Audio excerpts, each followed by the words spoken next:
Welcome into 49ers Access. My name is Sterling Bennett, and today is going to be a somber and sad show because we get to react to the San Francisco 49ers Week 18 season finale winner-take-all loss to the Seattle Seahawks in a 13-3 horrific, made me want to go get the barf bag performance by the red and gold out there in prime time for the entire world to see. And I think that's what we're going to try to do today is cope with the loss, discuss what the future may hold for San Francisco as they have now fallen to the 6th seed in the NFC wildcard picture and are guaranteed a trip to Philadelphia for the first time since 2023 in a rematch of the 2022 NFC Championship game. It'll be Brock Purdy's revenge if he can be healthy and play the entire game out there whenever the game is on Saturday, Sunday, or Monday against Philadelphia in the wild card round. But we have to discuss first what led to San Francisco no longer having an opportunity to have the number 1 seed in. With it in their grasp a handful of times, how did this game get away from San Francisco? And more importantly, is there any hope this team can win a playoff game knowing that's how bad they can play? Because my God, and we'll get into the good, the bad, the Purdy of it all, but this performance by the San Francisco 49ers, quite frankly, it was pathetic and it was overall embarrassing. Now, I know the box score may say 13-3. The Seahawks missed 2 field goals. They should have scored in the first drive of the game. This game could have easily been at least 19-3, but this game could have easily been in the 20s to 3. It should have been a blowout. San Francisco had no reason and right being in this game late in the fourth quarter. This is the offense that torched the Bears defense, an offense that was averaging nearly 35 points a game over the last month. And they walked in with home field advantage in a game that anybody would at least give them a fighting chance in. And they didn't just crap the bed. They crapped the diaper. They crapped the crib. They crapped the litter box. This was one of the worst offensive performances we have seen, not only from a Niners offense, but a Niners offense under Kyle Shanahan. The 3 points is their lowest total since week 15 of last year against the Rams when they scored 6 points, couldn't get in the end zone. You know that game, Dre Greenlaw comes back. Yeah, that one. It's also the 7th time the Niners have scored under double-digit points since Kyle Shanahan took over in 2017. I believe of those 7, at least 4 of those took place in 2017 with Brian Hoyer and CJ Beathard playing quarterback. That's how historic and horrific Saturday night's game was against the Seahawks. It was historically bad from all ends, the run game, the passing game, skill positions, and defense, all the way around. The Niners had no business being in this one. And look, they deserved to lose this game by a lot more. This is also another statistical mark you don't really want to read off, but you have to because it goes into just how bad things have been for Kyle Shanahan when trailing in the fourth quarter. The Niners, since 2017, are now 1-39 when trailing by 7+ points in the fourth quarter. In 40 games, they have won 1 time when trailing in the fourth quarter by 7 or more points. I mean, how does that happen? Now, San Francisco has been playing from ahead a lot, and so when you're playing from ahead, those numbers can be skewed, but my God, they were brutalized. This was like when your older brothers would take you out in the back and say, hey, you want to play? And by playing, they meant, we're going to beat the crap out of you. That's what this was. This was, we're going to go see your cousins for the next week and a half, and they bully you the entire time. The Seahawks walked into San Francisco's home, knew they were the better team, played like the better team, smoked cigars in their locker room, and even left some essentially alluding to the thought that we'll be back to finish these off in the Super Bowl. The Niners should feel embarrassed. They should feel like they got punked and like they are one of the worst playoff teams right now in the NFC. Now, that doesn't mean they can't fight the way back. It doesn't mean the season's over by any means. I've seen so much of that. And And I get it, right? This is a demoralizing loss that the number one seed could have given San Francisco so much hope, right? You get a bye week, you get Trent back, you get Pearsall back, you give the guys that are right now playing and starting when they really shouldn't be a week off, a week to recoup. Maybe you get healthier. Some guys that have injuries or some bruises can hopefully have those heal as well. And maybe even get Fred Warner back, who, according to reports, is targeting the divisional round. This game was what could be a big door opening effort or opportunity for San Francisco. And again, they blew it. Now they have to go to Philadelphia on the road at the Link. And if they get lucky, maybe play a division round game at home, but the odds are not in their favor. You'd have to have teams like, really, you really couldn't get a home game in the divisional round. It's the NFC Championship game. You may get a home game, but a lot has to happen for San Francisco. And now your season goes from what I think a lot of fans would agree of, wow, we have a chance here you got slim to none chances of winning 3 potential road playoff games just to get to the Super Bowl. You have to win against the second best defense in the entire conference to maybe get Fred Warner back. And that's if Trent and Pearsall are healthy.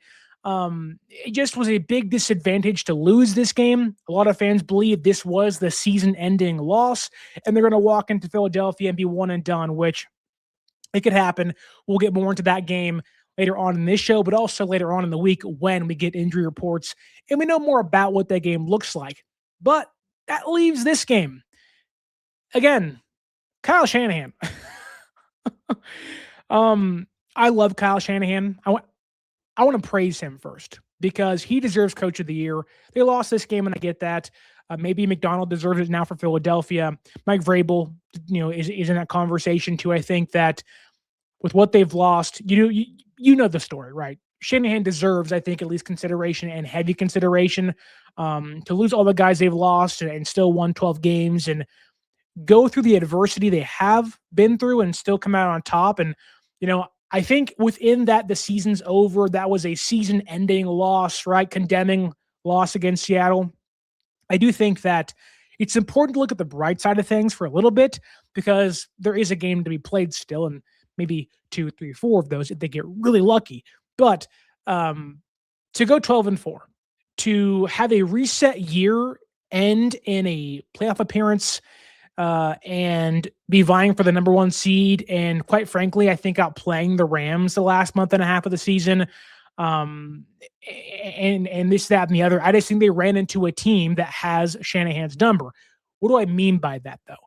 Diving into Shanahan's record against Mike Macdonald, the Seattle Seahawks head coach and by proxy defensive coordinator, Shanahan has been pretty bad against that defense. Now, sometimes you have one-off bad games and you can erase it and move on. San Francisco is in that category now, saying, look, it's one bad hiccup. Can we move forward and be okay? And can we kind of just watch it away and move on? But there's a track record now forming. And this was one of the concerns when Seattle hired Macdonald after 2023 when he was in Baltimore. That's right, Christmas night, Niners having a great season, and they come in and they were buzzsawed of this offense. At that time had Ayuk, Debo, Kittle, and all those guys healthy, and Christian McCaffrey, winning Offensive Player of the Year that season. That was the concern, that Macdonald was the Shanahan kryptonite, and you give him time, and the Seahawks are going to be, a big problem for San Francisco and be a big thorn in Shanahan's side, and that's really been the case over the last 5 games or so. Shanahan against Macdonald head-to-head is now 2-3 all time. They have won 2 road games and lost all 3 of their home games against the Macdonald-led Ravens defense in 23 in the course of Seahawks the last 2 seasons. They've been outscored 103-92, so about a 10-point differential. Not bad, but knowing how good this offense has been, 2 of the last 3 years, not great by any means. The kicker is, in those 5 games, San Francisco is averaging 18.4 points. Now, when you score 3, obviously it skews negatively, but averaging 18.4 points against an opponent for a Shanahan-led offense with Brock Purdy, who was having a killer December, and was having a killer 2023, really isn't what you want to hear. And it does, again, allude to the fact that this, I think, is the worst case scenario for San Francisco, that maybe you beat Seattle, you split games this year, obviously 1-1, beat them to open the season and lose to them to end the season. But there is a Jim Schwartz-esque trend being set by Seattle that these AFC North defenses, Shanahan really can't get over. Now, Shanahan beat Schwartz this season, but there was a pretty ugly track record behind the scenes of, this is not good news for Kyle whenever you're playing the Browns. Now there is a trend of, this is not good news for Kyle when you're playing the Seahawks. And to make matters worse, they're in your own division, and you have to play them not once, but twice a year. And you may even get into the thought that if you want to go to a Super Bowl this season, you might have to play them 3 times, and the last time at their place, and you never want to go to Lumen Field in front of the 12s in a playoff-like atmosphere. San Francisco has been somewhat successful in passing the ball against the Macdonald-led defenses, over 219 yards per game. So, knowing this offense, it's a run first offense. So passing yards shouldn't be, I guess, praised or, kind of nitpicked. But when they have 349 total yards per game and 219 of those are through the air, and you have 130 on the ground, you would think, well, that's actually pretty good. You should be outgaining opponents. Yet again, you are 2-3 against a Macdonald defense, going to the fact that the Seahawks have played and the Ravens played bend, don't break. And you also have 9 total turnovers against, again, the Seahawks and Ravens under Macdonald. So we are seeing a kryptonite forming. Again, they have won some games, and maybe there is something to the road and home split thing to it, but not great. Not great for Kyle, and I think it showed on Saturday night, because this Niners offense was suffocated on all fronts. This was like a snake wrapping around its prey and squeezing the life out of it, not for 1 quarter, not for a half. This was a complete 4-quarter domination by this Seahawks defense. Getting into the run game for San Francisco, I thought the Niners would have had some success on the ground, running their power run scheme. Obviously, you lose Trent, it hurts you. You have Awesome Pleasance out there, which was one of my concerns coming into the game, and that kind of showed its face in this one. But excluding Purdy's 2 scrambles, San Francisco ran the football 10 times. This game was a 1-score game through most of it, right? They ran the football 10 times for 31 yards. That's right. 10 times for 31 yards. When you have Christian McCaffrey off 2 back-to-back 100-yard-plus games, that's terrible. Their longest run was for 6 yards. Now, San Francisco hasn't been the explosive running attack they were a couple years ago, but 10 carries, 31 yards, that was a willful choice to stop running the football. Now, it wasn't working by any means, but the Seahawks did exactly what the Niners defense failed to do. Take away the run, which kills any hope of play action. And again, you saw why and how it happened. The Seahawks were playing about 5 to 6 DBs each play. They're great tacklers. I think that was the biggest difference in this game defensively. Almost every play, whether it was a completed pass, an incomplete pass, a run, the first guy brought down the ball carrier for San Francisco. There was a defender there to hit the Niner ball carrier immediately.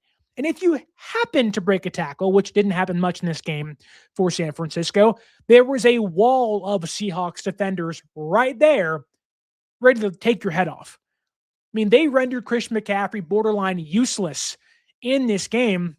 You go into the box score for a second. Christian McCaffrey ran the football 8 times for 23 yards. He caught 6 passes for 34 yards. So Christian McCaffrey, who was known to have 20-plus carries a game, over roughly 100 scrimmage yards per game this season. He almost had 1,000 seasons in 2025. Touched the ball 14 times for, 57 yards. 14 times for 57 yards. That's not where you want to be if you are Shanahan and the rest of this San Francisco offense, and not how you want to utilize CMC and see his production go in one of the biggest games of the season. Now, again, tackling was a big reason for this, and also a big reason for San Francisco's woes on the ground was the offensive line. Now, PFF can sometimes not be accurate. I think sometimes they miss some things, but for this case, I think it's pretty accurate. I think that this works, where coverage grades sometimes are iffy and some receiver stats are iffy and whatnot because they don't really know the plays being called. That said, I think in this case, the offensive line for San Francisco deserved the grades they got, in which three of their offensive linemen, three of them, were the three of the five lowest graded offensive players for San Francisco. It's Jake Brendel, it's Austin Pleasance, and I think it was Dominic Pooney. If not, it was Burford. Either way, it's either your entire left side of the offensive line, or it is your left tackle blocking your quarterback's blind side, or your center and right guard who have been actually pretty good the last month or so. And look, they gave Brock Purdy no time to throw. They couldn't open up lanes. And Seattle was bringing four-guy fronts. It wasn't like they blitzed a lot. It wasn't like they were stacking the box. This was, we're just going to consume you guys, really. Niners want to talk about swarm and all gas, no brakes. I don't know if I've seen a defense, maybe outside of the Houston Texans, play that aggressive and be that good playing near the line of scrimmage all year. I'm not going to sit here and complain about the refs and the Niners got, they almost had it. No. The Seahawks deserve so much credit. The Seahawks are a great defense. Now, their offense, I think, has some holes, and we'll get that in a second, but the Seahawks defense is tremendous. And you saw, this is one of the first times all year, albeit it hasn't happened much. And really, it's one of the first times, maybe excluding 2024, where Trent missed half the season, where in the small amount of games Trent misses, you really feel it. There was a game in 2021 where McKivitz played left tackle against the Rams in the season finale. They won that game. You didn't feel Trent's absence that much. And he's been pretty healthy the past couple of seasons, but 2024 excluded from that. I don't know. This was a game where you watched it and you said, wow, there is a black hole on the left side of the offensive line that is just waiting to get ripped through. It was like paper mache with Austin Pleasance. He was terrible. You missed him so much in the running game, but also in the screen game. The Niners try to trot out this, get the ball out quick, kind of let their skill position players, Kittle, Robinson, Bourne, Jennings, let them get the ball and let them go to work, which did not work at all. I thought it was pretty stupid. But okay, if you want to do that, guys have to block. Your offensive linemen have to pull out, get into space, and engage Seahawks defenders and just hope you can get 4 to 5 yards per carry, because that'll get you a first down and hopefully keep the drive alive. But Austin Pleasance had a 39.6 pass blocking grade. It showed on tape, and a 35.1 run blocking grade, which again has to be one of the worst grades they've given out all year long. It was terrible. There was no lanes to run. He couldn't get out in space on time. There was a big play to Kittle where I think Eman got a tackle, which we'll get to him in a second too, where Eman is essentially in man coverage against Kittle. And the ball was snapped. Pleasance is supposed to engage the defensive lineman in front of him, release as they get sucked into the screen. The ball goes to Kittle, and Pleasance pulls out and gets Eman. What happens? Pleasance can't release soon enough. Then when he does release, the ball is already in the air and in Kittle's hands. Well, by that time, Seattle's sitting there waiting for it. Boom, loss of 6, and you get yourself behind the sticks on first and second down. That happened a ton in this game. And it goes to, again, Seattle's credit, their defense, again, suffocating like a snake. He was like an anaconda, right? It's like the Niners were John Voight with a crappy accent on a boat in the Amazon, and they're waiting for a snake to get him, right? And that's what this was. Again, like, you don't have Trent, a loss will be there. there'll be a hole, but how do you mitigate that? And I think that Shanahan did a pretty crappy job trying to lessen or limit the loss of Trent Williams. Of course, there's a play in here, which we'll get to on fourth down. But I think one of the biggest concerns I had, and I mentioned it on the podcast previewing this game, that my biggest concern was, Pleasance. But on top of that, you have Pleasance against, Uchenna Nwosu, DeMarcus Lawrence, attacking veteran pass rushers that are aggressive, mixed with Seattle's aggressive defense behind them that want to hit you guys hard, want to get in your grill, and want to knock you around a bit. Okay, how do you scheme against that? You get your quarterback on bootlegs, utilize Purdy's mobility. He's looked pretty mobile the last, month or so. And you give him clear lanes to throw with no pressure in his face. Don't let him be a sitting duck in the pocket. Again, get him in space on bootlegs, away from pass rushers, away from defenders. And even if guys aren't open to pass to in the flat downfield, Purdy can at least run for a few plays or, extend a few drives for you offensively and get you more than 3 points. What did Kyle do? He said, nope, sitting duck, nope. You're going to sit in that pocket like a statue unless you absolutely have to run. I think it's inexcusable for a genius like Kyle, who is having a heck of a season as a play caller.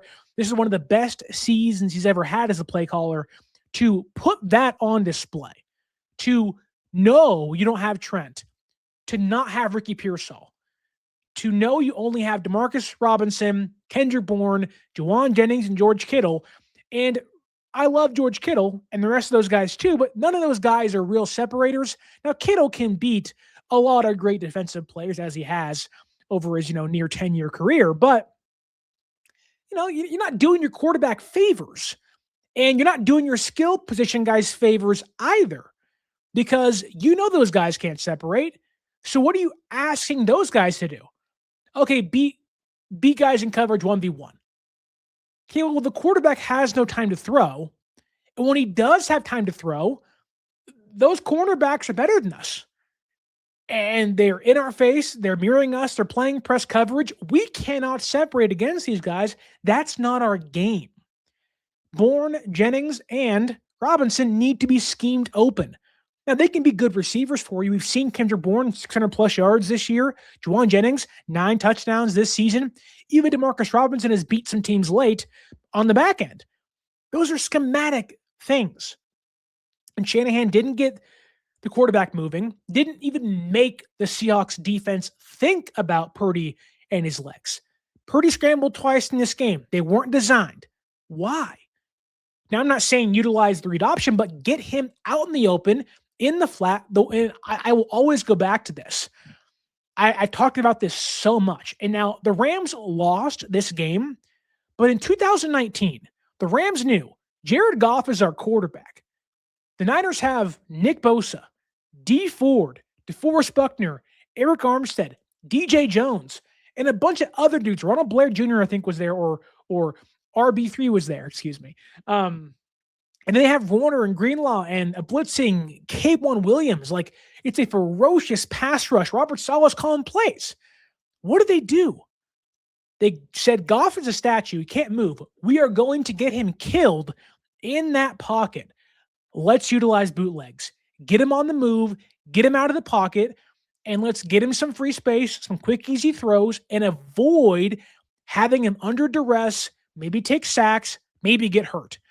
And that was not the case. And again, the Rams lost that game, but it took a Herculean, back-to-back 3rd and 14, 3rd and 15 conversions by San Francisco, and a Fred Warner pick 6 in the second half to help win that game for them at home against McVay and Goff. That said, that bootleg crap worked for the Rams in that first half. When the game got tighter and San Francisco finally gained momentum, it shifted, but the Niners in this game didn't have any momentum. Any. And the one drive, they finally were moving the football downfield. What happened? They used Purdy's legs, got him out in the open, on the run, to Kittle, bang, 20-plus yards downfield. Because what does it do? It makes the defense have to be honest, right? It's no different than when the defense realizes, okay, we don't trust your quarterback and you aren't going to throw deep. What do? Take a few deep shots early, make them say, oh, this game might be different. It just makes the defense be on their toes more and maybe get caught up and make a mistake. And it did on that one drive for San Francisco, which again didn't end in points. It ended in turnover, but like you saw, like, oh, we're finally alive now. And I don't know what Kyle thought about that. I don't know why the thought process was let Purdy drop back, 30 times, 25 plus times and get killed on every single play. There was pressure in his face all day.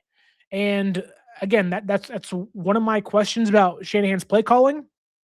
But the big one was the fourth down, right? It's 4th and 1. Really close game. San Francisco is on Seattle's 40-yard line. I love going forward here. You want to extend the drive. You can maybe get some, a touchdown, or at least, bleed some clock. Keep yourself in the game at that point in time, because right now it's looking rough, right? Or at the time looking rough. And you saw on 4th and 1, instead of running a quarterback sneak or a fullback dive, which I hate that play, but may have worked in this case, who knows, or trying to find something short near the sticks, because you knew you really can't pass the ball against this Seahawks defense, knowing the guys you don't have, which we'll get into Pearsall in a second too, because his loss was huge in this game. But on 4th and 1, Shanahan calls a play action. And it's like, what are you doing? It's 4th and 1. You know the Seahawks are bringing it because they're thinking you're going to run the football. So to outsmart them, and again, it's mind-boggling. I'm trying to think of how could this work. You run play action. The minute Purdy turns around, a Seahawks defender's right in his face. From wherever you're watching, I don't know, about 3 yards away, there's a Seahawks defender right there. So Purdy's jump throwing in the air, kind of like moving his body and kind of contorting his body, and it's incomplete. It has no chance. And it's like, wow, well, that was a play call and not a good one. It was really confusing. It was really just like, what is the thought process there? And that kind of continued the entire game. Again, going back to not moving Purdy out of the pocket, I would have loved in this case, try an end around, get somebody on the outside, whether it's Kittle or McCaffrey, do something different. You're getting hammered. And we have seen Shanahan be more creative against worse defenses at times. You go back to that, the game against the Saints in 2019, and I'm sure there's more examples of this, but that game comes to mind off the top of my head, where you have Emmanuel Sanders throwing passes downfield, and that was a massive touchdown pass for San Francisco. I'm not saying do that play. I'm just saying, where's the creativity? And they tried one of those plays later, but it didn't work. It turned into a check down for Brock Purdy. But I don't know. It felt like you're trying to outsmart the opposing team, which is kind of the name of the game, but it's like you're outsmarting yourself, which has been a big negative for Kyle in big games this season. And against a defense you really can't score against, again, 18 points per game, it was just like you had no answer. The Seahawks gave the Niners ample opportunity to get back in this game. San Francisco's defense, for how bad they were, gave them ample opportunities to get back in the game. Again, they were ringing. You were getting pinged. You were getting paged and buzzed and facts like, hey, pick up the phone, brother. And Shanahan was like, I'm sleeping at the wheel. Left on red. And it's like, oh, it hurts. Man, that hurts. What about Brock Purdy, though? Again, didn't love Kyle's game plan. The offensive line was terrible in this one. They just got their ass kicked. That's what this was. It was a whooping. It was like your mom gets home from work and she sees the mess you made, and it's like you're getting the wooden spoon and the belt. Then I'm telling Dad it's going to get worse for you. And you're like, please don't. Please don't. And then you have 2 hours to sit and think about, my dad's going to kick my you-know-what, and I'm going to be in big trouble. That's what this game was like for Niner fans, of hey, we have hope, but it was just play after play, nothing offensively, at least, could get done. But what about Brock Purdy? You know, a demoralizing loss. Those of you out there that maybe have been skeptical of San Francisco's playoff chances or have been waiting for the bout to break. The quote has been, I've heard, well, when San Francisco plays a good defense, they'll be exposed. You have a lot of reasons to hold your head high after this one. And maybe not high in a way of like, I'm proud, but more of like, I told you so. And, I think a lot of us that have been more believers in at least the odds of San Francisco's success have felt that way. Again, you beat the Bears 2 weeks ago. You feel really good. You escape with that win. You beat the Colts. And they've had some more improbable wins early in this season with Mac Jones playing quarterback too, of like, this team has a lot of grit and fight in them. And I think they still do, but this is a game where the detractors have every reason to at least walk into work on Monday and be like, what a joke. And, you hear people on social media, kind of like, you see, I told you it's going to happen. And it's like, yeah. It sucks, man. It's one of those games where it makes you question the validity of the success San Francisco's had. A lot of times you talk about, that's a weak number 1 seed or a bad division winner. Like the Panthers, for example, right? They won the division via losing against the Buccaneers, but because the Falcons beat the Saints, it created a 3-way tie and Carolina snuck in. We all can say the Panthers are a weak number 4 seed and probably shouldn't host a playoff game, but I digress. Meanwhile, I'm sure some Niner fans are like, you're a week 12 win team. And I think that's somewhat misguided, but, I think a lot of people tend to turn that onto Brock Purdy of like, like the average fan says, oh, Purdy couldn't get it done. And sure, to some extent, some of the blame has to go on Brock Purdy because he wasn't great. In fact, he wasn't good. And a lot of the belief of how far this team can go is placed on the expectation that Purdy has been phenomenal over the last, month or so. And to come in to week 18 and lay that egg, to not get in the end zone once, to miss a couple of plays that I think he should have hit. One of the big ones I thought he should have had was on 3rd and 2. San Francisco's offense just cannot move the football. And Demarcus Robinson runs past the sticks, is kind of on a comebacker, but not a deep comebacker. And Purdy underthrows the route, and Robinson has to come back for it behind the sticks and gets tackled, ends the drive for San Francisco. You want that ball driven towards the sideline more, or you don't mind Robinson finishing towards the sticks or a little bit past them, but you can't have drives and because your quarterback can't make that throw. And we've seen Purdy make that throw in previous games plenty of times. But it was an uncharacteristic game, at least from what we've seen over the last month, where Purdy was under duress, throwing off his back leg, making jump throws, and felt really squirmish against that Seahawks defense, which again goes back into the bad offensive line play, the lack of adjustments by Kyle in the play calling and whatnot. And just like, this is ugly. Like the Niners didn't get past Seattle's 35-yard line until 12 minutes and 6 seconds in the fourth quarter. Like, that's insane. Meanwhile, the Seahawks marched onto San Francisco's 1-yard line in the first drive. And it's like, it was a complete dominating performance by Seattle. The Seahawks have every reason to hold their head high. They whumped, stomped, clumped, thumped, drumped, whatever word you want to make up. Like, it was just a complete annihilation by Seattle on San Francisco's offense that has just been rolling and riding really high.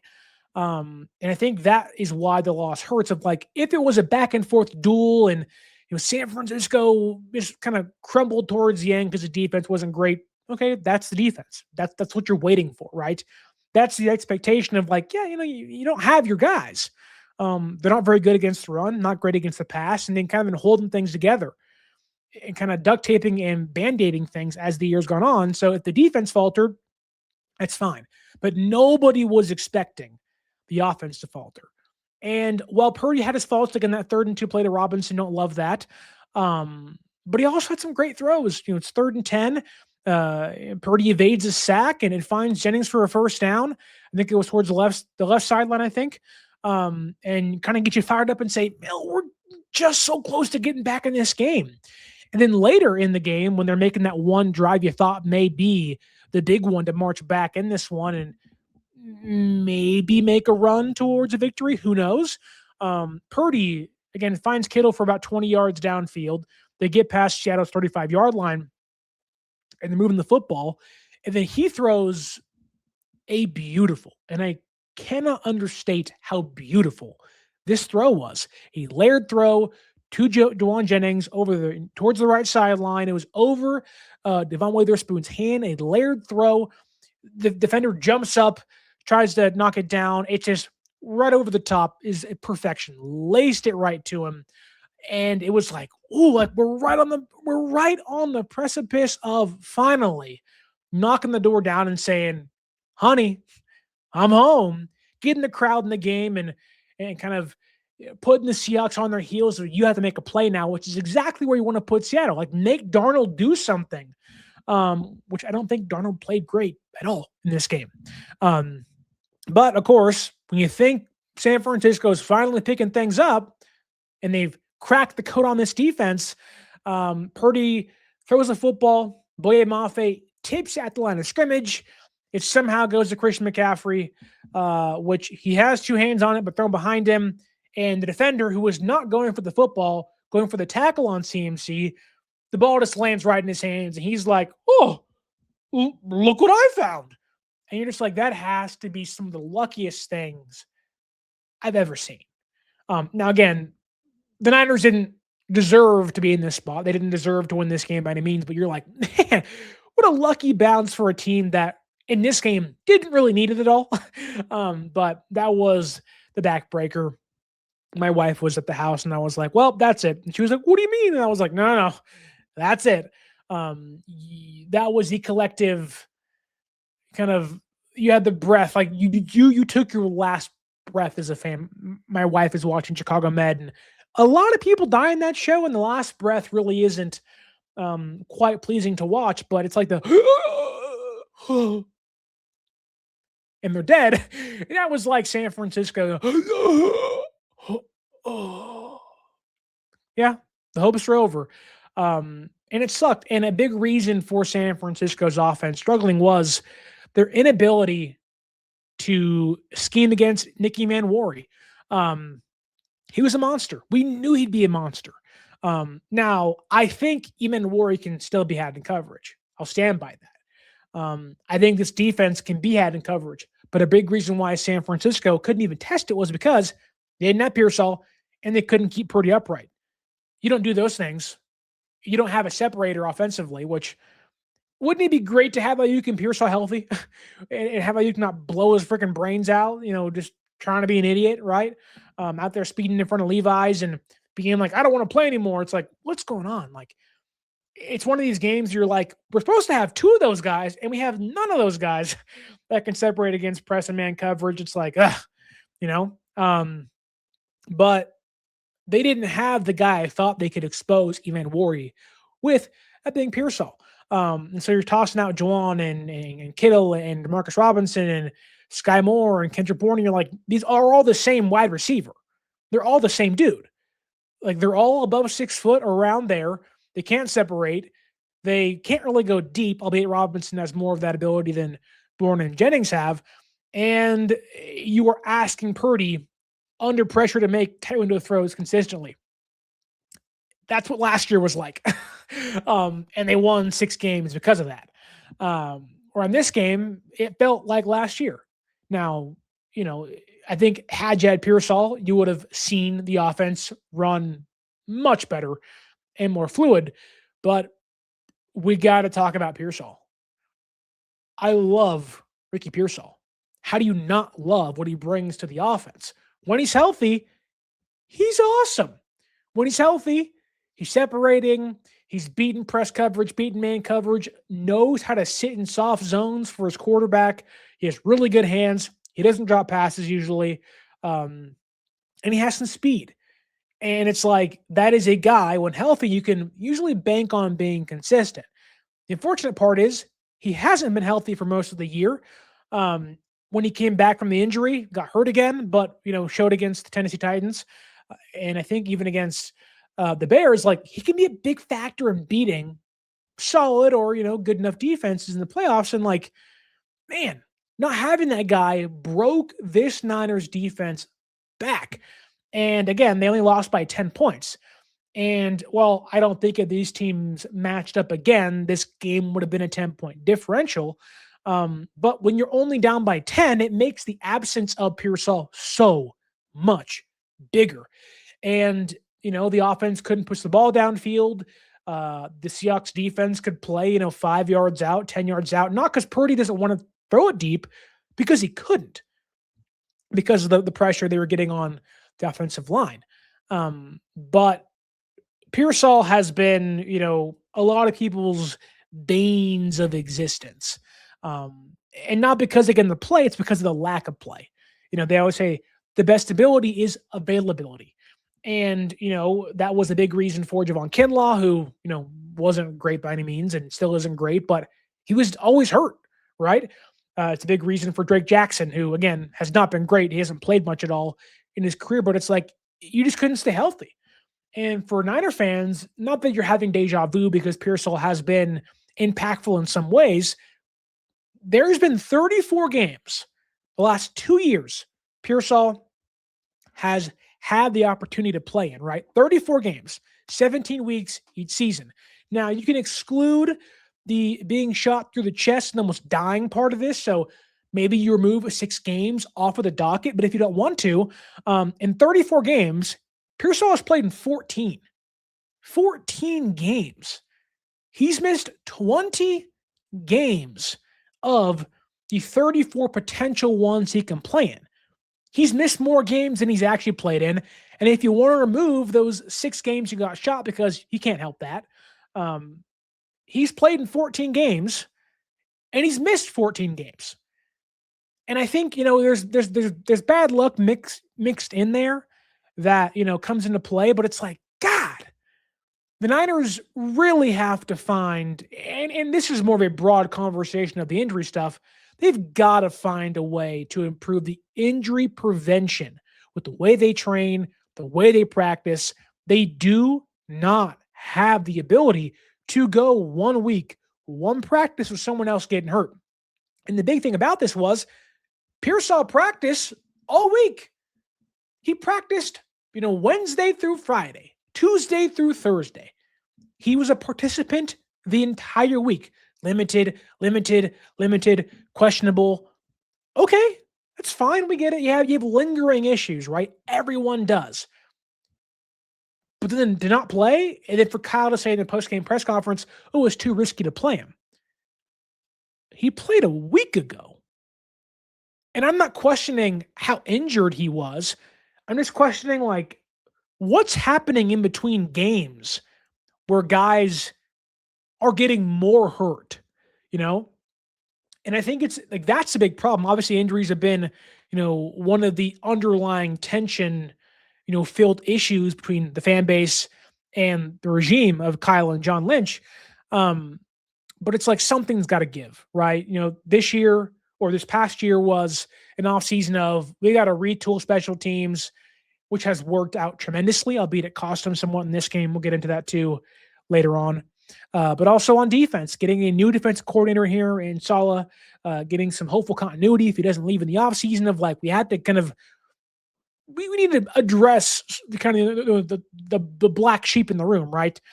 They did that. I'm hoping this can be the offseason they address the black sheep of the injury stuff, because, being hurt on the field, like the way Fred Warner got hurt, the way Bosa got hurt. Okay. Those are freak things.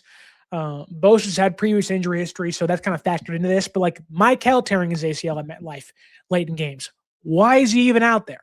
And then you're hearing the hamstring injuries have been just out the wazoo. Like soft tissue stuff is preventable. The Rams are fully healthy. The Seahawks are fully healthy, basically. And again, every team has injuries, but it's the amount and the consistency in which they happen year by year, which is a problem. There is some misleading information out there of, they changed staffs. They did, but they kept part of it and they promoted those guys. And it's like, that's not what we mean. And I'm not advocating for guys to get fired. You are essentially a nutritionist and a doctor. Go talk to the Rams doctors and nutritionists and training staffs. Go talk to other teams that have found ways to maintain health. Kansas City, maybe not this year, but in previous years, they're always healthy. Why? Philadelphia, most in part, is always healthy. Why? Seattle is healthy this year. Why? Why are they healthier than you? Besides the freak injuries, why do they find ways to make it through seasons relatively unscathed with the plethora of hamstring injuries and ankle injuries? And that brings me to the next question I have. What happened with Jacob Cowing? Now, I'm not banking on Cowing being a major part of, the offensive infrastructure and, kind of leading the receiving core, but like they said he was supposed to be activated, or at least the practice window opened pre-Bears game, shortly after the Bears game, and they didn't do that. Why? Why would you not open Cowing's window knowing Pearsall is not exactly 100%? And of course, didn't play in this one. Now, I would assume he got hurt again. And he's hurt his hamstring. That'd be what, the fourth time this year? So what happened? And if that's the case, and guys are re-injuring their hamstrings 4 to 5 times, Yetur Gross-Matos in this camp too. He's back, but he had, again, a hamstring injury, supposed to come back, practice one day, and he re-injured again, and he missed the next month or so. Something's got to give, and I'm not blaming the injuries for the loss. San Francisco, again, despite everything I've said for 47 minutes, only lost by 10. Now, it shouldn't have been 10, but it was only 10 points. They lost by 10. 1-0. 2 scores. And it wasn't 10 points till late in the game. This game was a 7-point game for forever. It was 10-3 for about 2 quarters.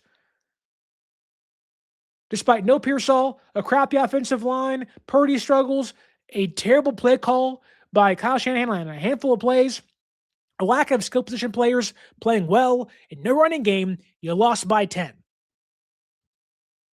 When you have one issue and then you see another and another and another, it makes all of that more infuriating because you question, well, if you did this, then that could have changed. And again, San Francisco by no means deserved to win this game. They lost for a reason because they weren't good enough. But I do want to give some flowers because where Kittle had 5 catches, 29 yards, rather useless. Chris McCaffrey, again, we already talked about his stats, rather useless. Juwan Jennings, 4 for 35, rather useless. 27 dropbacks. Purdy had a 22.8 QBR, a 64.9 rating, and 3 sacks, and 1 not his fault interception, right? Where the offense deserves a big, I do want to give, albeit a little bit of praise, to the defense. Because, again, this defense played bend, don't break for nearly 4 quarters. We'll get into the bad stuff because it's a lot. It shouldn't have been 13-3. It should have been a much, much worse score, but that's the NFL sometimes. Teams make mistakes. Matthew Stafford has looked pretty bad the last 2 weeks against the Falcons and against the Cardinals. They almost lost that game against Arizona today at home. You've seen teams a lot make dumb mistakes. Eagles playing backups lost to Josh Johnson. What's that about, right? Now, I think they tried to lose that game to play San Francisco, but I'll remove my tin-foil cap for a different day. And you saw Chicago lose to Detroit, and they tried to win that game, and they lost. In Detroit, although it was a fine team, They got injuries out the wazoo like San Francisco does, right? But I want to give flowers to a couple of guys, mainly one person, and that is Upton Stout. Upton Stout, my brother, you came to play. You were one of the few defensive players that came to play and did their job at a consistent rate. This dude is a DAWG dog. Again, there's been coverage issues, but you've seen Upton Stout progressively get better as time goes on. That was what they were hoping for the entire draft class. And a lot of those guys have had to play out of position, or at least out of turn, where they were rotational pieces. Now they're starting guys, right? They're playing over their skis, right? Upton Stout has been a starter from day one. Hasn't lost his job, hasn't been benched, and has gotten better all year. And I think one of the reasons why is because where he lacks in height and size, and sometimes coverage ability, he makes up for it at the line of scrimmage in run defense. Dare I say, your nickelback shouldn't be your best run defender. You got 7 guys on your front 7. 7 on the front 7 makes sense because there's 7 guys, right? The 8th guy on the nickelback spot should not be your best run defender. The smallest guy on the entire defense is out run defending your 2 safeties and your entire front 7 right now. And in this game, he was awesome.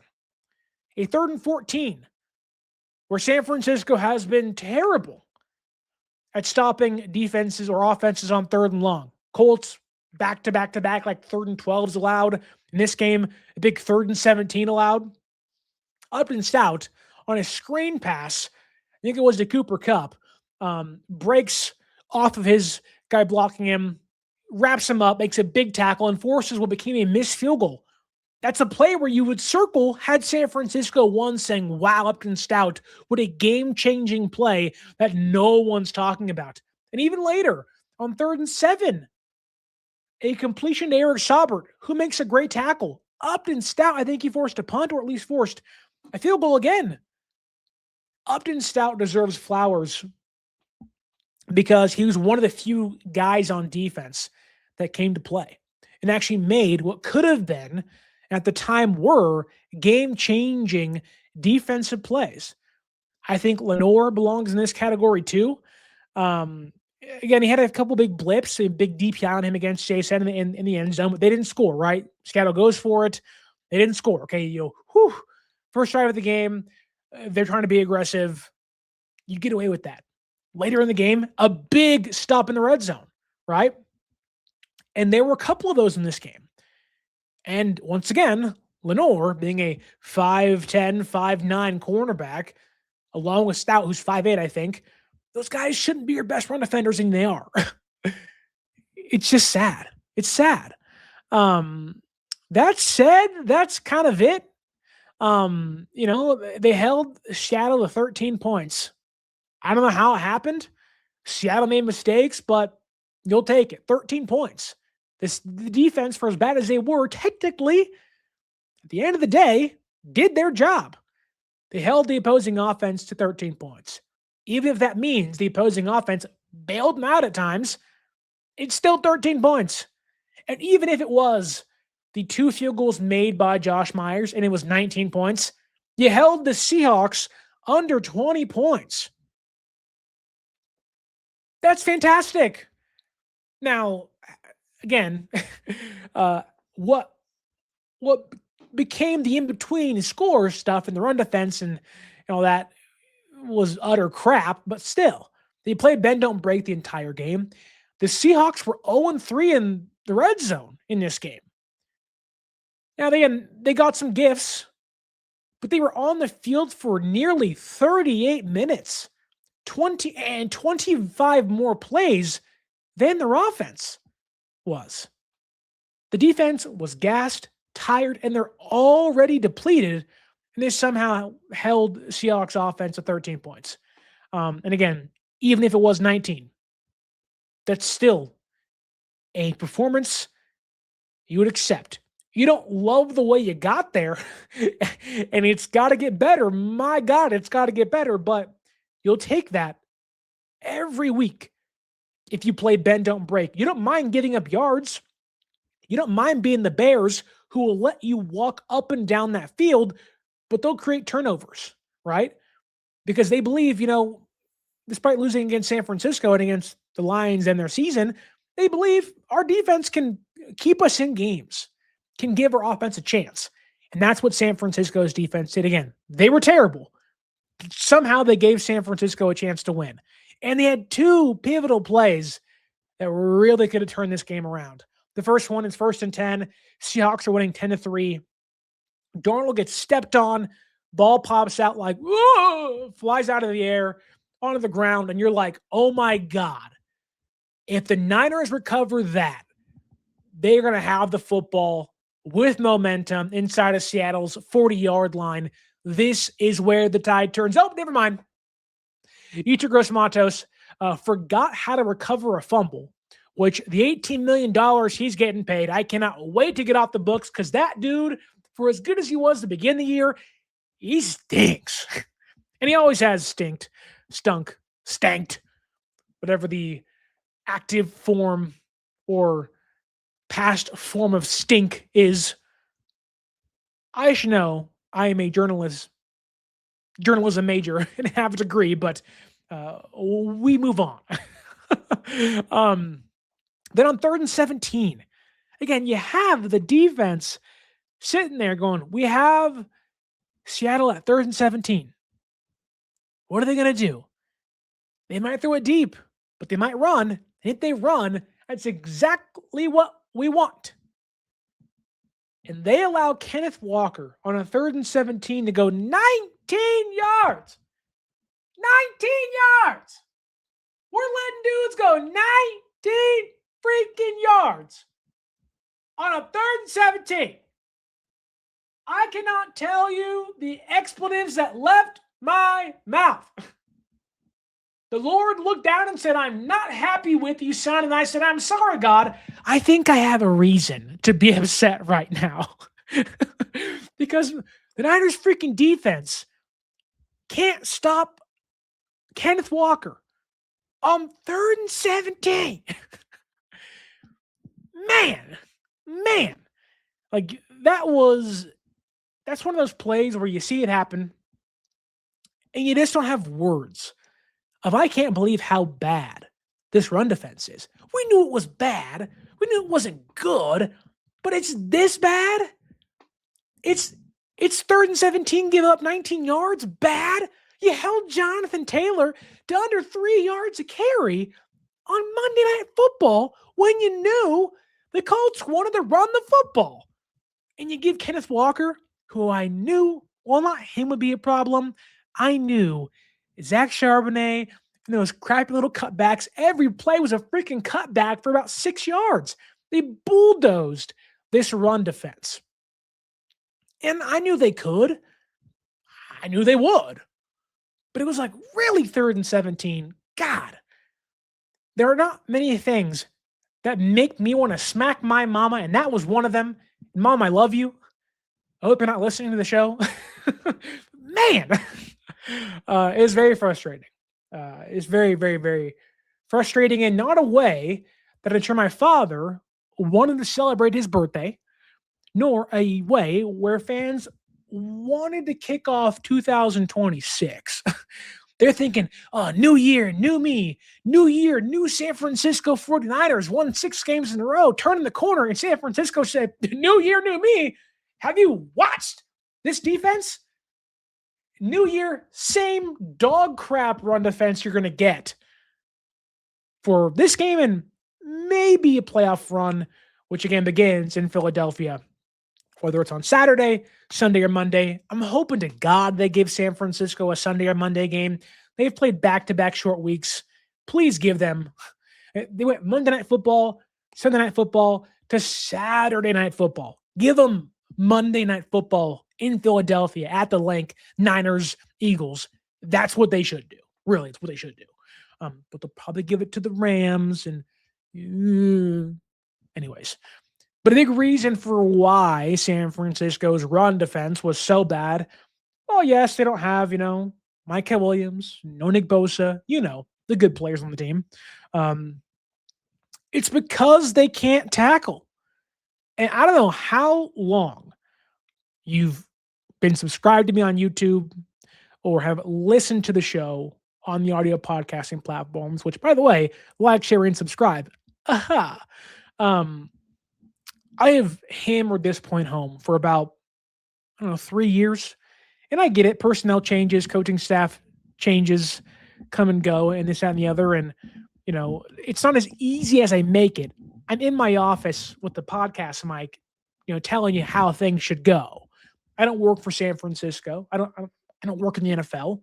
Now I work in the media, but our job is to complain, not fix the problem, right?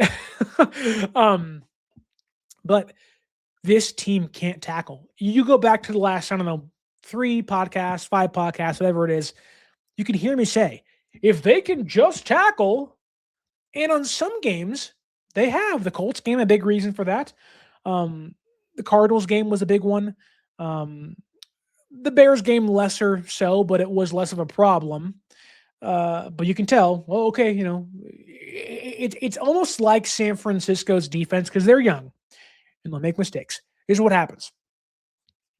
They have a really bad run game where they can't tackle. They're running around, chicken with their head cut off. They're going for big hits and the forced fumbles, and they're too amped up.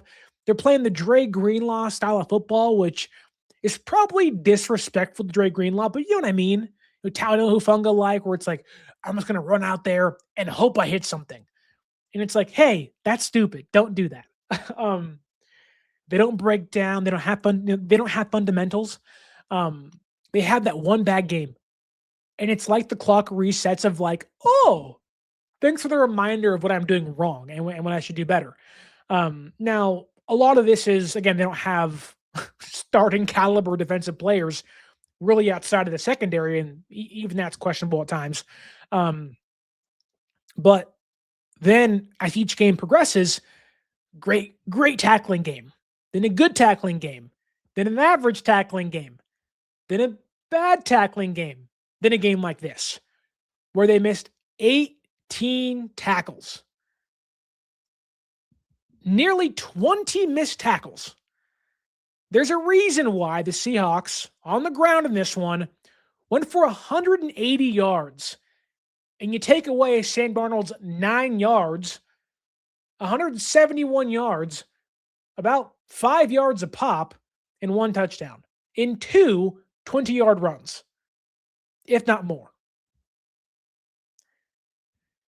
You can't miss 18 tackles. I'll give you 10, not 18. 18's a lot. 18 is a legal adult in the United States. You can't miss 18 tackles. You can't. I'll give you 10, not 18. And, okay, so you missed some tackles, a lot of them. But I think when you look at who's missing tackles, it tells you exactly why they couldn't stop the run. Tatum Bethune, their Mike linebacker, missed 5 tackles. Malik Mustafa missed 3 tackles, led the team. So your best safety and your Mike linebacker missed 8 tackles. That ain't gonna work. Your other safety, Ji'Ayir Brown, who is just utter, he needs to go. He needs to go. He's so bad. Ji'Ayir Brown needs to get released in the offseason. God, he's so bad. He missed 2 tackles. So your starting safeties missed 5 tackles. Half of the 10 I'll give you for free. They missed 5 tackles. D. Winters missed 2 tackles. So your starting linebackers missed 7 tackles. So your safeties and linebackers missed 12 tackles combined. Oh, you're already over your 10 limit. And Lenore missed 2 tackles. Those are the 5 guys who led the team in missed tackles. That's your best cornerback, your 2 linebackers, and your 2 starting safeties. If you're counting in your head, as a whole, of the 18 missed tackles San Francisco had, 15 of them came on San Francisco's defense's second and third levels. So the Seahawks don't mind if you get past their defensive line on the ground. Now, San Francisco couldn't because their offensive line was dookie. Shout out Green Day. But they don't mind getting past the defensive line. You want to know why? Their linebackers can tackle. Their secondary can tackle. They break down. They're aggressive. They're fundamentally sound in the tackling department. San Francisco is the exact opposite. They're run disciplined. They lack fundamentals. And if you get past the defensive line, which is pretty easy, they're just like, you want a free lane to run? Go. It's like when you are playing Madden or NCAA football and you want to grab onto the nearest defender and you grab onto, you think you press zero, a circle, whatever it is, and they give you some dude in the left corner who's not even near the play, and you're pressing the dive button and they're just diving in the corner and you're like, what is happening? And you just completely whiff and you're like, oh, well, what happened there? It's not a user error. In this case, it's a user error for San Francisco.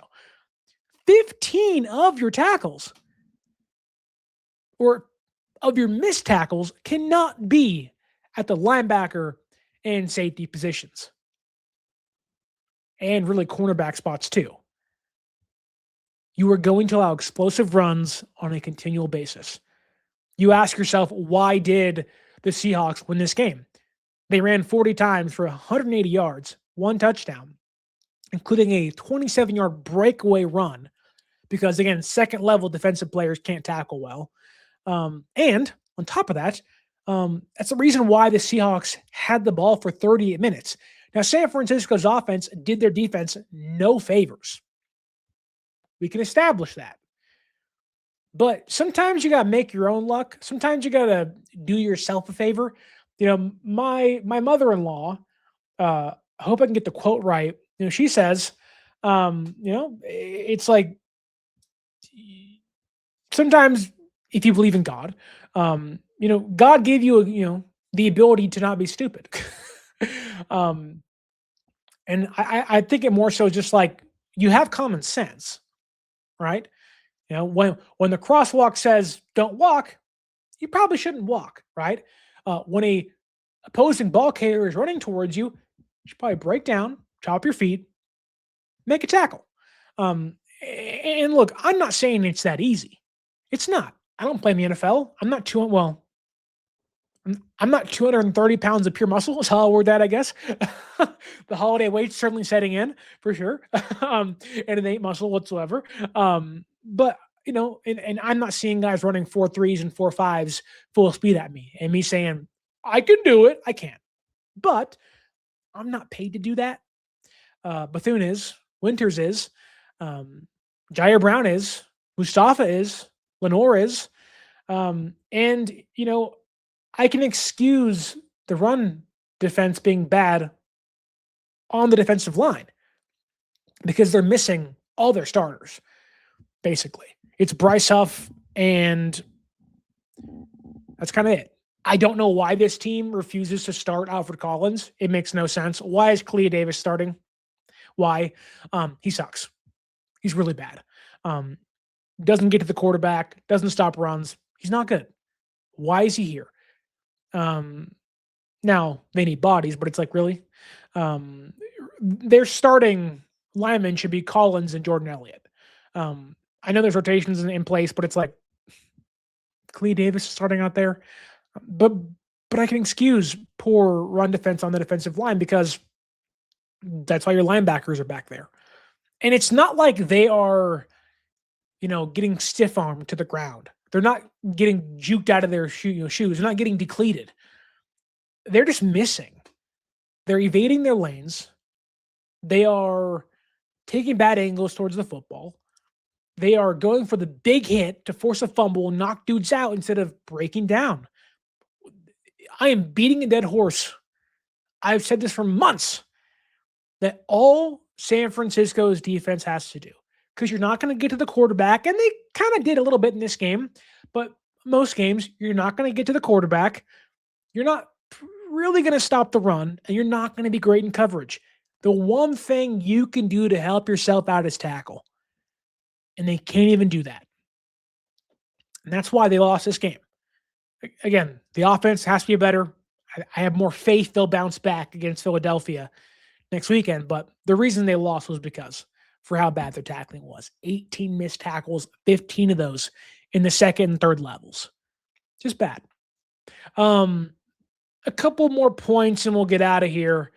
Another big problem I had was how San Francisco schemed against Jackson Smith-Njigba.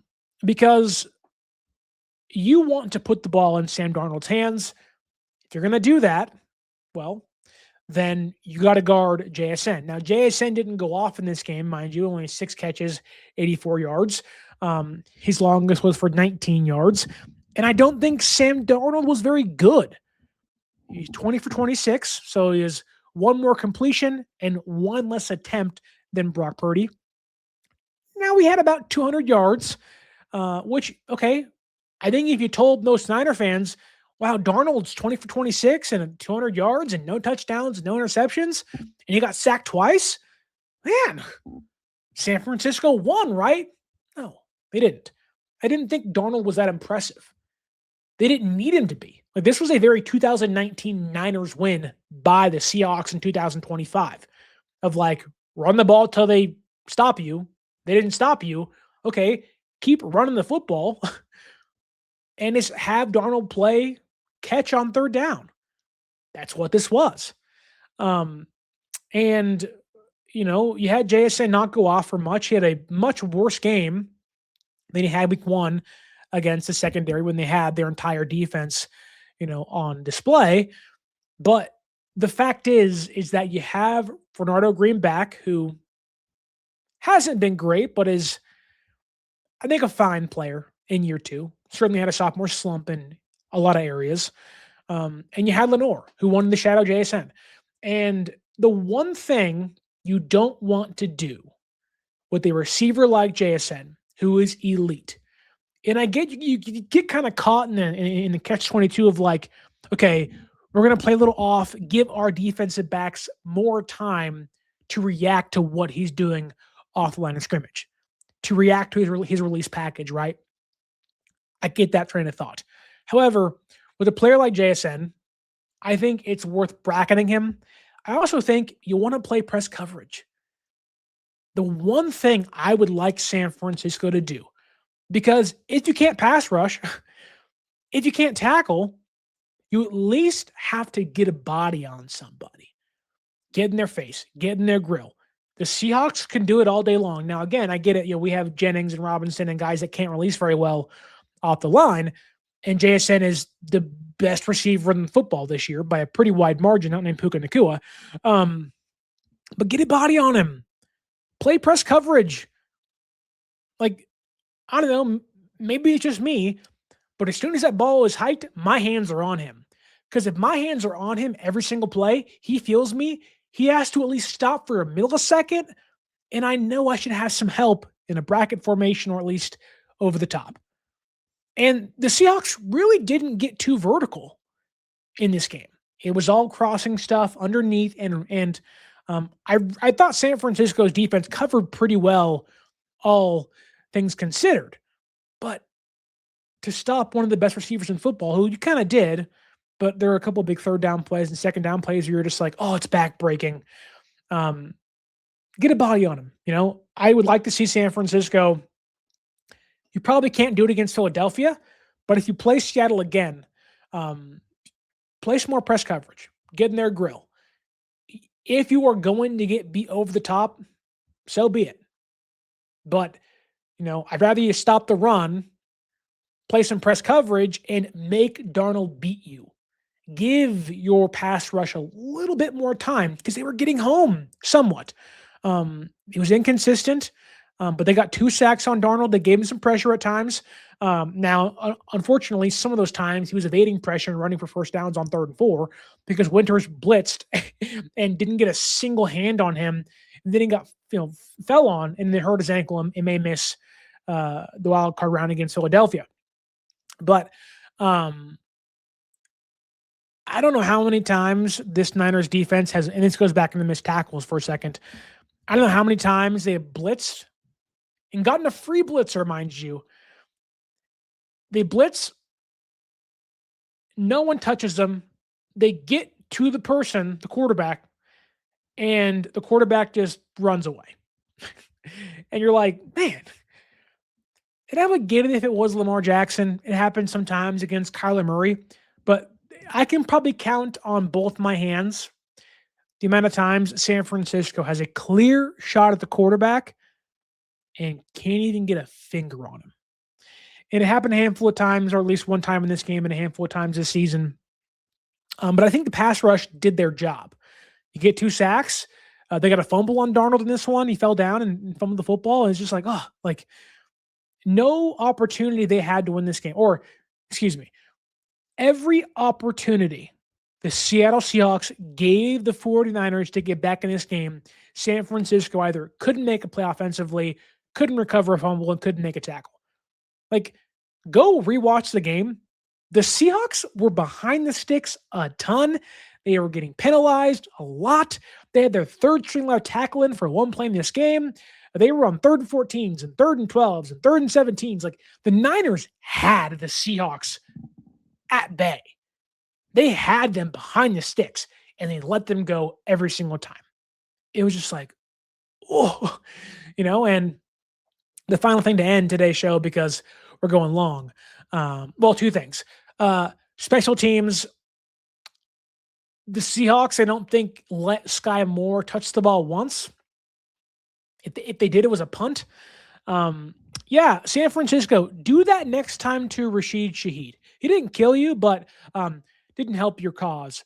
And Brian Robinson, hey, buddy, I know the Seahawks want to squib the football. I know the Seahawks, they're a really good special teams group.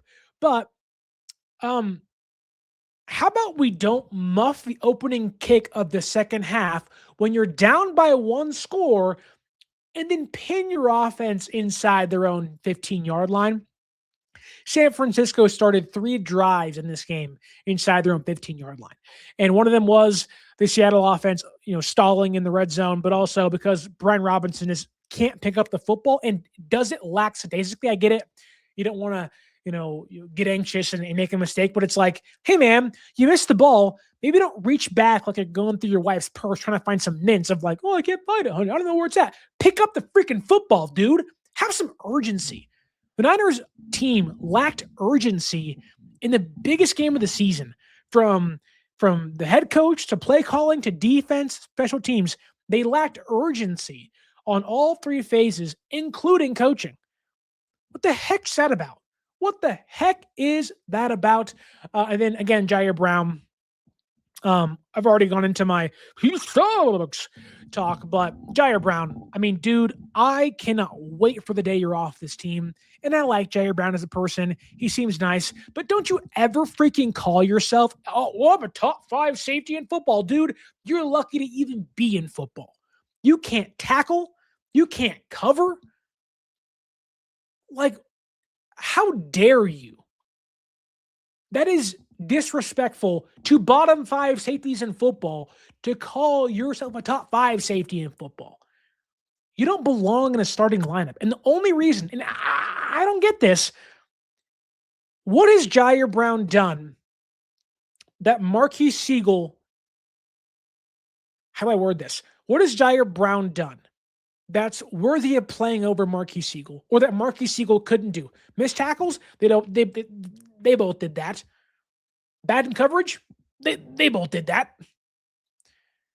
Like, Ji'Ayir Brown's had 1 good game. It was against Bryce Young. That guy sucks. We all prayed, and the Rams won their game, played all their starters in week 18. You want to know why? Because they wanted to play Bryce Young. Ji'Ayir Brown sucks. He's terrible. The Niners, and look, it's too late now, but the Niners did themselves a disservice. And maybe it saves some games during the year that, would have changed where they're at. But you're still the 6th seed. You're still the 6th seed, and I'm sure right now you'd rather play Chicago than Philadelphia. So being the 7th seed doesn't sound that bad. Now, look, I'm being dumb because you want to have a chance, go to the number 1 seed and get the bye week and all that crap. But what does Ji'Ayir Brown do better than Marquise Siegel? Maybe there's stuff in the margins, but I don't see it. I mean, the Niners beat the Rams with Marquise Siegel playing free safety. Now, he wasn't great in that game, but why did we take away his ability to grow? Now, again, he wasn't good, so I get limiting his reps. I understand that. But now that you've seen Ji'Ayir Brown for 3 years, had a really good first season, has been so bad. If he was a wide receiver, Shanahan would void his guarantees too. At least Siegel was a rookie and wasn't great because, well, I'm a 5th-round pick. I'm going to struggle. This is my first year in the NFL, and 4 games in, San Francisco said, you know what, man? You ain't it. Is Ji'Ayir Brown it? I'd rather Marquise Siegel miss 5 tackles than Ji'Ayir Brown miss 5 tackles. I'll tell you that. I'd rather Marquise Siegel be bad in coverage than Ji'Ayir Brown be bad in coverage. And maybe the floor is much lower with Siegel, and it was a floor-saving decision, but I'm seeing the floor, and it ain't Purdy. So that's my spiel. I'll leave you there. San Francisco loses this game 13-3, a longer podcast because there was so much to say, so much to get into. It was embarrassing. It was humiliating. I have lost friends over this game. No, I'm kidding. But I have blocked numbers because of this game. Social media is a place I would like not to be on because of this game. And it has the entire fan base feeling negative. Now, to end somewhat positively, look, you lost this game. We lost this game. They lost this game. It sucks. It really sucks. We all wanted the number 1 seed. We all wanted a bye week. Then here comes Fred Warner, maybe. You wanted the rest. You wanted those 5 potential straight home games. I will say this, though. Maybe losing, and I'm not going to say it was a good thing because it wasn't, but sometimes losing can snap you out of it, right? You've won 6 games in a row, you're feeling yourself, and then bang, here comes a dose of reality. And for young players like this defense has, I feel like a loss like this could be a dose of reality.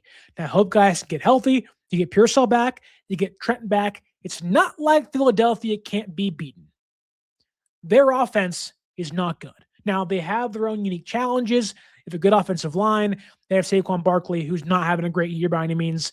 They have a really dysfunctional offense that Jalen Hurts not having a great year. A.J. Brown is a diva. Again, they are a good on paper offense, but they are not executing at a high level like they were 2 years ago or 1 year ago, excuse me. And Jalen Hurts cannot see the middle of the field. Now, he'll probably see it more against San Francisco, but I do think they can be had. The odds Shanahan and Purdy and the offense plays this bad again, to me, it's very slim. So I do think there is reasons to be positive. Obviously, you want to play later in the week, hopefully on Monday, at least on Sunday. Please, Goodell, the NFL, make it right. You can't have San Francisco play back-to-back-to-back short week games in the playoffs. You can't do that. That is by far very unfair to the team and whatnot. But right now, San Francisco is the 6th seed in a meeting with the Eagles on the schedule at the Link in Philadelphia. Raucous crowd. And I cannot wait because the best part of being the 6th seed, and although it's bittersweet knowing what could have been, you get to play spoiler. And you hope you can spoil 3 teams' season. And it does seem like that if you look at predictions, and maybe we'll do this as the week goes on, getting our NFL playoff predictions, the Niners' path to winning may go from Philadelphia to the Rams at SoFi and Seattle at Lumen Field. If seeding and things work out, matchup-wise work out I think the Packers can beat the Bears. I really do. I think the Rams are probably going to beat the Panthers, but who knows? Stafford isn't playing his best football right now. And I think the Niners have a shot. And all you can ask for is a shot, right? We can all sit back and imagine what this season could have been had all the guys not gotten hurt, had you had more consistency out of the defense. And that'll always be one of the added wrinkles to this season of, what if, right? But under Shanahan, it's been a lot of what ifs and what could have been, and that's the NFL. Guys get hurt. But the only thing you can ask for is to not be the other 18 teams not playing come next weekend. And San Francisco's in the dance. They're in the race. And if you at least give them a chance at the starting line, that's all you can ask for. I know they have holes. That sucks. They have issues. That sucks. We'll get into how they can win and lose that game against Philadelphia later on this week. But all you can ask for is an opportunity, right? You cannot promise the same outcome, but you can promise the same opportunities, right?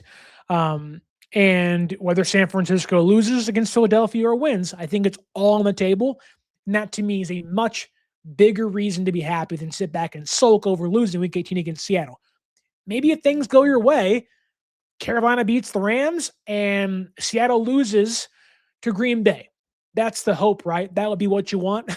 So you're rooting for Carolina against the Rams, and you're rooting for the Packers to beat the Bears, and then you're rooting for, obviously, San Francisco to beat Philadelphia, because if that happens, you're playing Carolina, and then you're playing the winner of Green Bay and Seattle. So a lot can happen. If this year has told us anything, anybody can get beaten any given Sunday. San Francisco wasn't supposed to be here, shouldn't be here, and they are. I will take that and run with it. My belief, although it's taken a dip, is not gone. And that's where I'll leave you. The regular season is over. San Francisco finishes 12-5. It's a pretty good year. 12-win season in a reset year. A retool year. It's pretty good. The offense is hopefully fully healthy entering the wild card round, but bring it on. Philadelphia, bring it on. Give us your best. They'll be praying for your worst because it helps us a lot out here in the Bay Area. That said, though, thank you guys so much for watching and listening. Hopefully you guys can like, share, and subscribe on the audio podcasting platforms and on YouTube. And on your audio podcasting platforms, leave us that 5-star review. I know you're sad. I'm sad too. But the season is not over yet, and a brand new one is beginning. Erase it, wash it, move forward. Everyone is 0-0 starting Monday. And San Francisco has a chance. If you want to go see that game in Philadelphia at the Link, Niners, Philadelphia. Don't know what day yet. Hopefully it's Monday or Sunday, but use our promo code 49ers access 49 ERS ACCESS at SeatGeek.com. You can save yourself $20 off your first purchase. Take your mom, take your dad, take your bro, take your sis, get out there, Philadelphia, cheesesteak, save $20 using that promo code 49ers access 49 ERS ACCESS at SeatGeek.com, and follow us on social media. I will not be at the game, but I will be on Twitter reacting to it live every single step of the way, leading from Monday, Shanahan's press conference with the media, with the injury report, and on to the wild card round and the preview for that game on this very channel in the next few days or so. At 49ers_access is the extra Twitter. 49ers.access is the Instagram. We're so close, folks. We are getting their wild card round matchup, and NFL Niners are back in the playoffs. If that doesn't get you happy, then you are a terrible, terrible person to be around, because I am very excited here. Thank you guys for watching, listening. Don't forget to like, share, and subscribe. San Francisco gets the loss 13-3. Can they bounce back against Philadelphia next weekend? Stay tuned for the preview episode later this week. And as always, my name is Sterling Bennett. and stay faithful.